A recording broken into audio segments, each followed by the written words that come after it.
Let me thank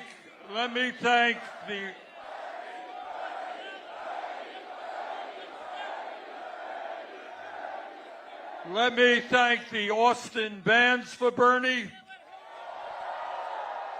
Let me thank Molly Birch. Let me thank the Black Angels. Let me thank Tremaine Smith. Let me thank Virginia Padilla Segura. Let me thank somebody who I have known for 30 years, Jim Hightower.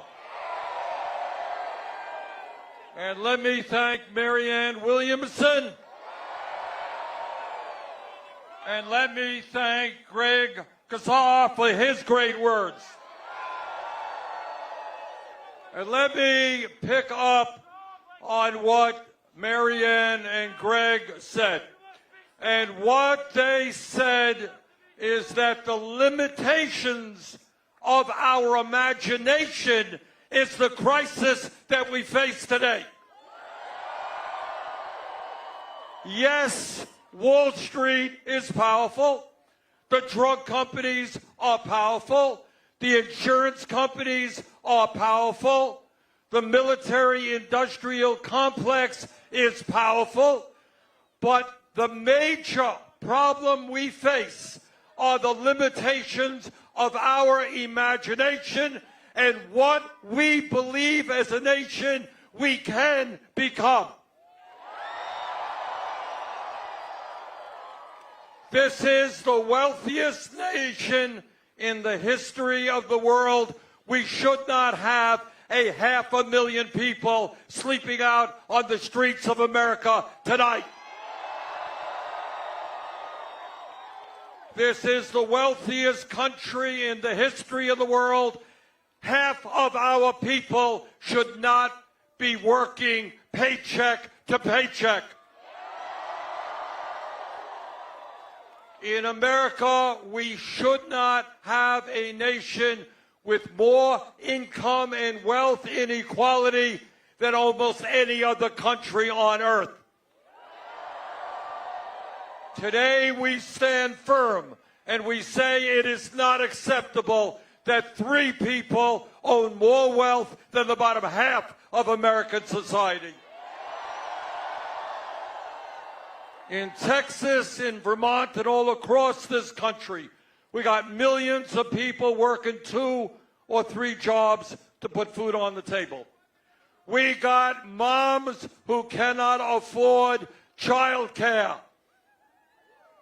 We got kids who go to bed hungry. This is America. We will provide a good quality life for all of our people.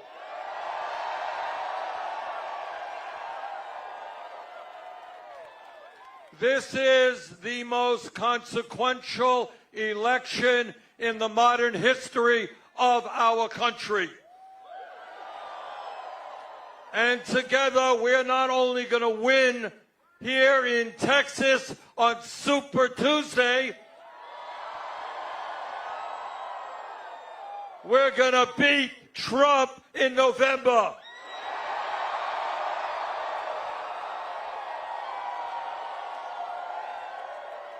We're going to beat Trump.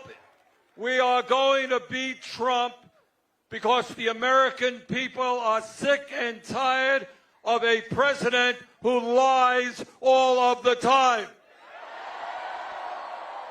They are sick and tired of a corrupt administration.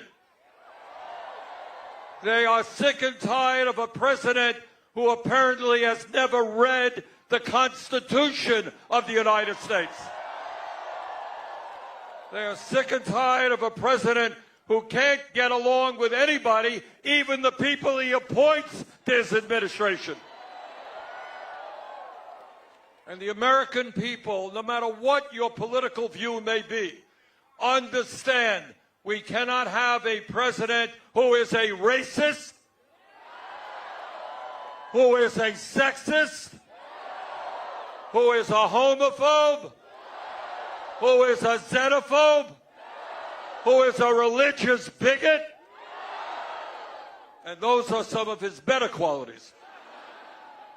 What the American people know, that we need a president who brings us together, not divides us up.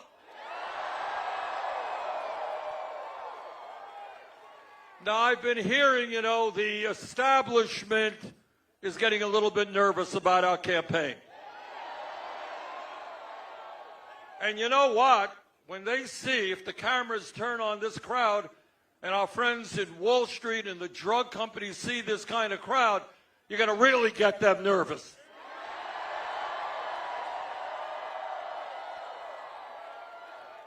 Because their nightmare, and that's what Greg was talking about, and that's what Marianne and others were talking about, their nightmare is when they see, not only in Austin, but all over this country, millions of people standing up for decent wages,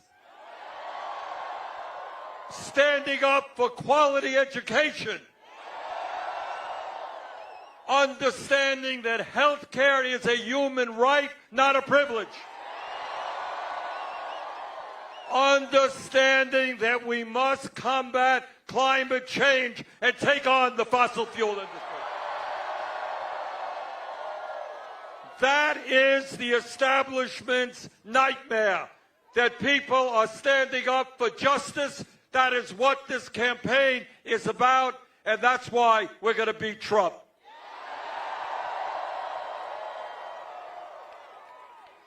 Well, the establishment says we can't beat Trump.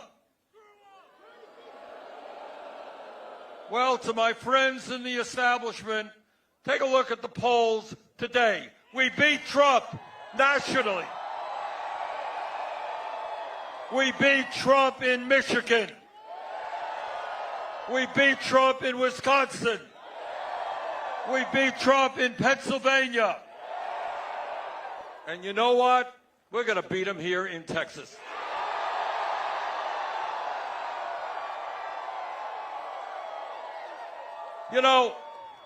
The pundits tell us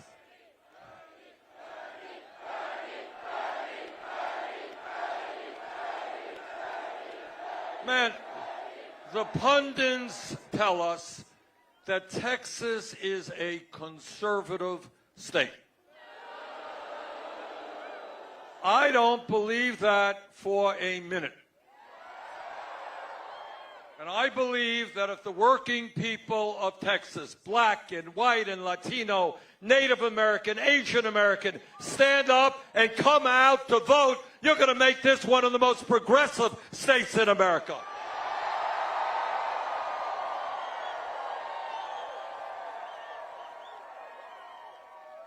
The reason that we are going to beat Trump is because we have the strongest grassroots movement of any campaign in modern American history.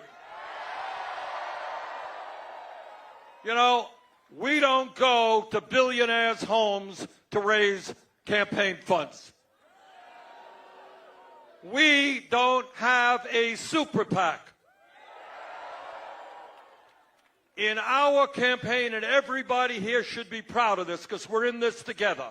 In our campaign, we have received more campaign contributions from more people than any candidate in the history of the United States.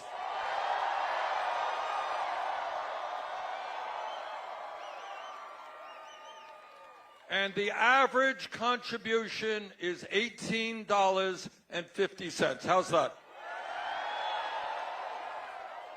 The major profession that supports us, not Wall Street speculators, not the CEOs of the drug companies.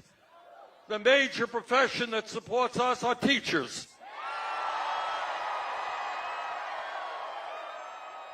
And we get enormous numbers of contributions from workers at Walmart, from workers at Amazon, people who are kicking in $10 or $20 a piece. And I appreciate that enormously. So let us be blunt. This is a campaign of the working class of America.